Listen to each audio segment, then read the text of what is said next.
What's up guys, welcome back to the channel, and in today's video we've got the predictions for the UFC Fight Night card this weekend in the Apex, and it's actually a pretty good card. On the main card especially, there's a bunch of fun fights, couple promising prospects on the prelims as well, so I'm going to be going through the entire card, starting with the first prelim, ending with the main event, giving my prediction and breakdown for every single fight on the card. Let's get into it. Nora Cornolle versus Melissa Mullins. Now, when I said there's some good fights on the prelims, this is not one of them. I'm going to be taking Melissa Mullins by decision. I don't know. I've watched one of Nora Cornolle's fights. It was boring as fuck. She got a decision which she arguably lost. Melissa Mullins in her last fight against Irina Alexieva actually looked okay in terms of unranked women's MMA, so it's not a high bar, but yeah, we're looking at women's MMA out of the top 15, so it's a coin flip. If you were betting on it, which you would be unintelligent to do, then just bet the over, bet fight to go decision. But yeah, I would not be betting on Melissa Mullins at this much of a favourite because she just isn't all that good. But neither's Nora Cornolle, so I'll take Mullins by decision. Let's move on to the next fight. Dylan Budka versus Cesar Almeida. I'm going to be taking Dylan Budka to win by submission. Now, if you look at Cesar Almeida's record, he's 4-0. And so you might be like, okay, this guy's very inexperienced, and he is very inexperienced in MMA, but his main background comes in kickboxing, and he's actually fought Alex Pereira 3 times in kickboxing. He's won once, lost twice, but kickboxing, don't let that fool you. Yes, if this stays on the feet, he's gonna win by knockout, but Dylan Budka has great wrestling credentials. He's got a great background in wrestling, high school wrestling, a bunch of medals, a bunch of trophies, all this bullshit. So I've never seen him fight, but all I'm going to do is look at his record, and I'm going to see that he's actually able to implement takedowns into his game, and he's got a great wrestling background. So I'm going to pick him to win by submission, or maybe a ground and pound TKO, or maybe just lay and pray decision, but I think he will dominate Cesar Almeida on the ground, who just isn't that good at grappling, let's be honest. Let's move on, though, to the next fight. Dan Arguetta versus Gene Matsumoto. I'm going to be taking Matsumoto, fucking whatever his name is. I don't know. He's never fought in the UFC before. He's fought on the Contender Series. He's undefeated, 14-0. He's actually pretty solid, though. So, yeah. You might ask, how do I know he's pretty solid if I've never seen him fight? That's because I listen to other people do the breakdown and then I take their work. No, all jokes aside though, Dan Arguetta is shit. He lost to Miles Johns, who's a little fucking midget. And Gene Matsumoto, he actually looked solid on the Contender Series. I saw some highlights. I didn't watch the whole fight, but I saw some highlights. And yeah, he looks pretty clean. I think he's pretty good. Maybe Arguetta could take him down, but Matsumoto actually looks like a pretty good fighter, so I'll pick him to win by decision.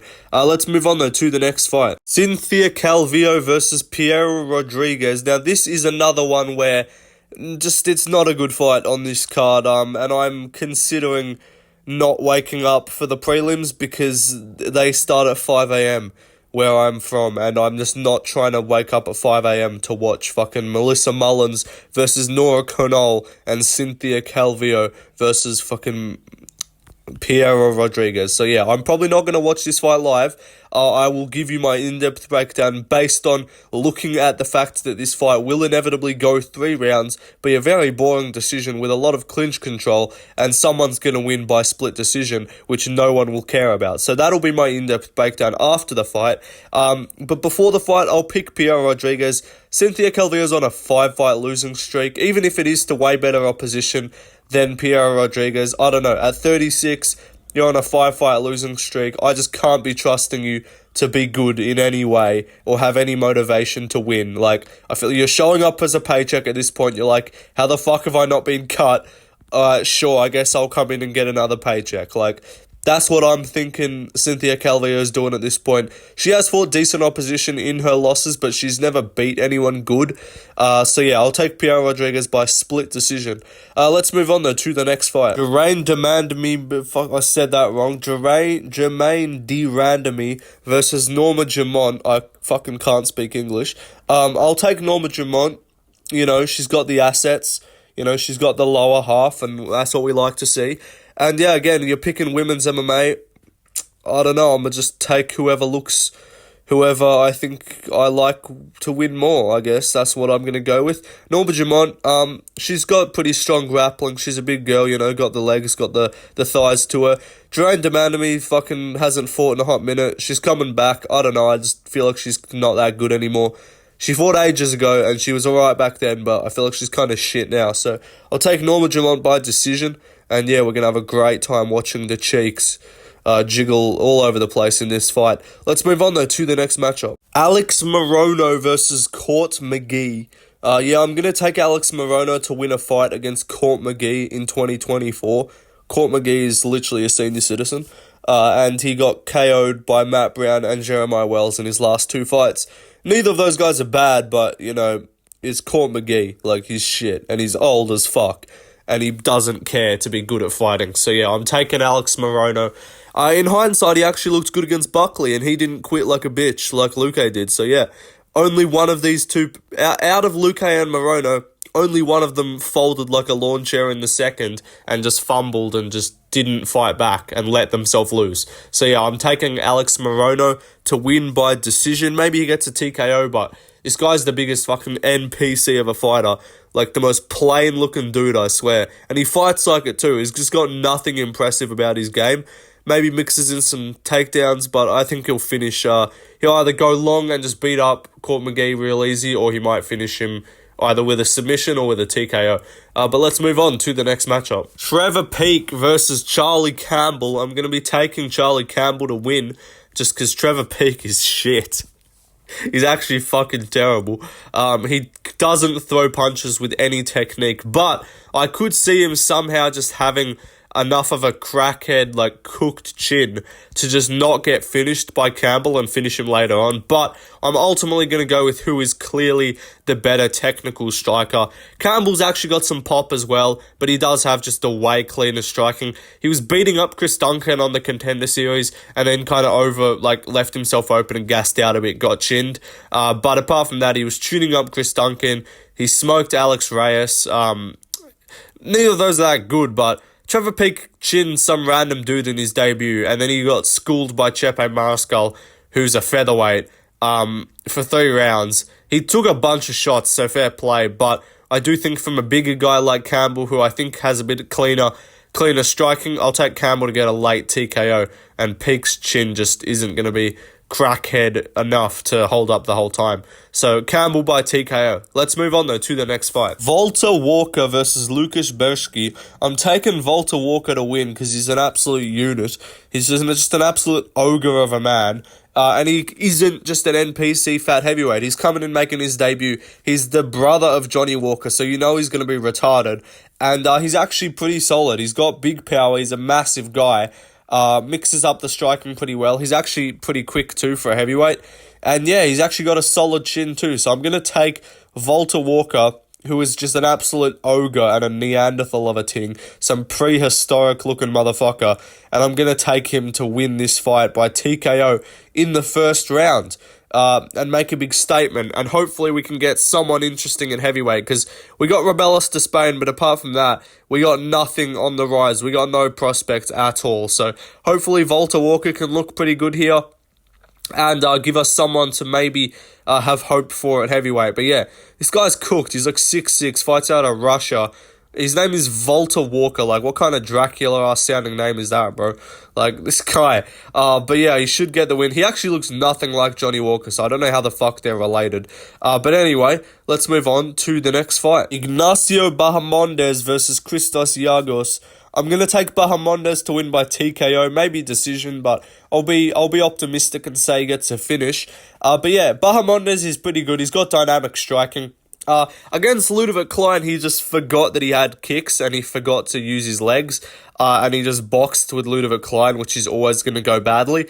So he lost that fight by decision, but apart from that, he's got some good wins on his record. He got that highlight reel KO against Roosevelt Roberts, who's not good, but Christos Giagos, his wins are against absolute shittos. He's lost to some really good opposition, like he's lost to Sayukian, Oliveira, these kind of guys, Daniel Zellhuber, but so you're like, oh, that's not even that bad. He hasn't lost to anyone shit, but he's also not beat anyone good. So yeah, I'm going to take Bahamondes to be more dynamic, maybe catch him, put him away, but more like, I'll maybe change my pick to a decision, but right now I'll go TKO and hopefully we get a finish, but if it goes long, wouldn't surprise me, but Bahamondes is just better in my opinion, so he should get the win. Let's move on though to the next fight. Morgan Charriere versus Chep Mariscal. I'm going to take Morgan Charriere to win. I'm a big fan of Morgan Charriere, and I hope he gets it done, and I'm going to be backing him by TKO against Chepe Mariscal. Look, maybe he loses, and maybe Chepe Mariscal is just really good at forward-checking guys or beating prospects, but I'm going to take Morgan to win. I've actually looked at his Cage Warriors record. He's beat some actually pretty good opponents, on Cage Warriors on the regional scene. His debut was against a bit of a can, but that highlight reel finish was sick. He teeped him in the body, guy folded, and then he kicked him in the body as he was trying to get back up. Sick finish. But he's beat Sudden in Palanhas, or whatever that guy's name is, Palanhas or some shit like that. Good guy on the regional scene. Even his losses to, I think it's Phil Hughes and Jordan Buchenik or something.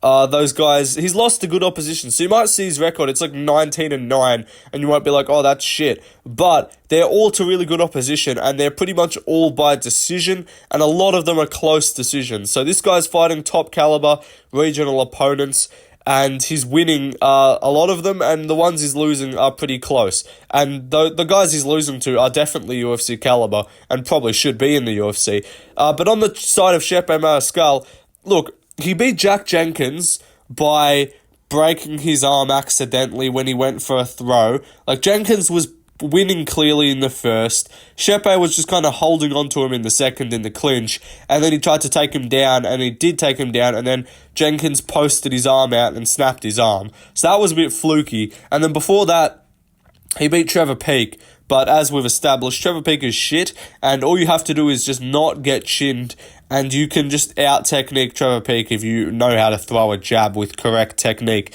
So yeah, I'm not all that impressed in terms of like, cool, you beat Trevor Peek 30-27, and you broke Jack Jenkins' arm kind of flukily. So yeah, Morgan Charriere, his debut opponent was a can, but Chepe, fair play though, Chepe Mariscal's had some really good opponents on the regional scene too. He's actually fought a bunch of UFC guys in Cage Warriors.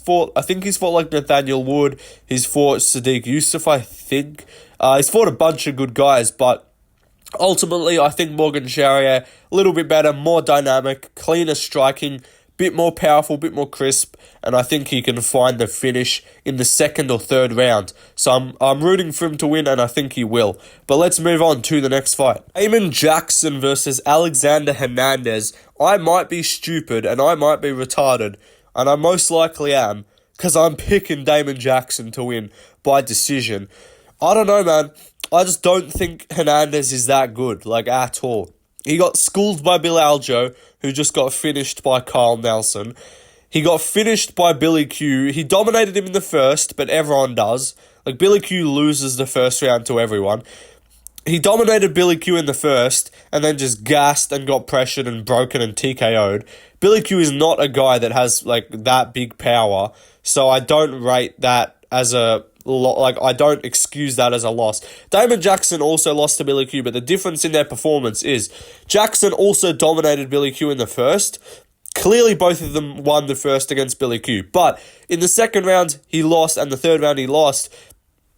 And he did look tired at points, but there's a difference in when he looked tired, he's still able to fight back, he's still able to land some bombs, but Hernandez just got pressed back and finished and broken.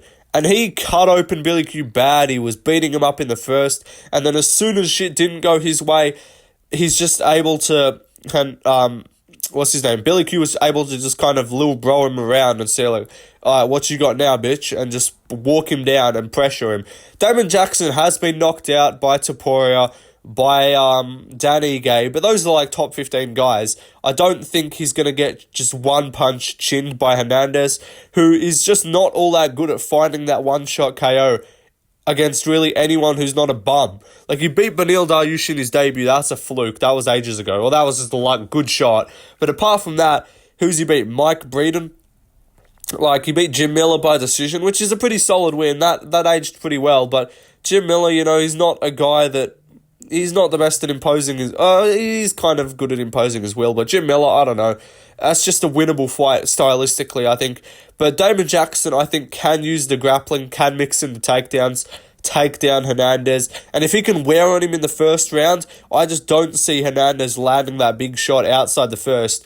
He got dropped by Bill Aljo, like... He got schooled in a lot of his fights. He got subbed by Moicano, beaten up. Like, I don't know, Hernandez, I just don't think he's all that good. He's got shit cardio because he's got that fucking roid gut. He takes roids for sure. If you look at that man's physique and think he's not taking steroids, you're delusional. But he takes, like, HGH, and then as a result, his cardio is shit. So, yeah, I think he's going to gas out after a first round. Even if he wins, I think he'll gas out, lose the last two. Maybe he gets a split decision.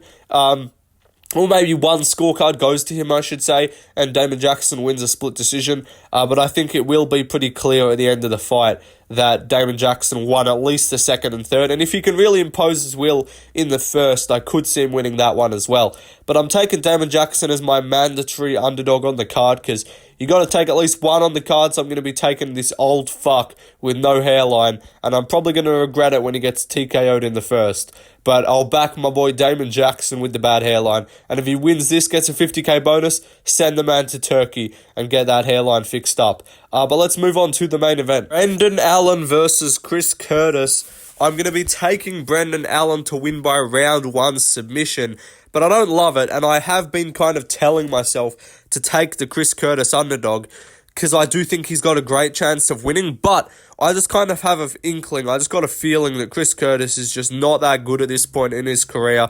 We're not going to see the same guy that beat Brendan Allen the first time, and we're not going to see the same Brendan Allen that lost to Chris Curtis the first time. I do think Brendan Allen's much improved, and although this is annoying because I was like watching tape the other day trying to find reasons to pick Chris Curtis, because whenever I start a fight, I start my base pick as the favourite. Whoever's the favourite, I pick them. And then from there, I'll then watch tape and try and figure out a reason to pick the underdog.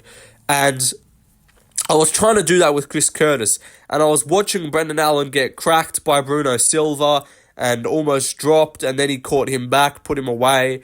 Like, I was watching Brendan Allen lose the striking to Andre Muniz and then somehow win in the grappling against Muniz but lose on the feet, and it was just weird stuff. But ultimately, I think I've learnt with MMA, you get those performances where you're like, okay, this guy got outstruck by fucking Andre Muniz, or this guy got cracked and wobbled by Bruno Silva who just lost to Chris Weidman. You can't go into the MMA math of it too much. You kind of just have to go, alright, Chris Curtis ain't that good at this point in his career. He's not really knocking guys out much, and I don't think he's going to win a decision against Brendan Allen.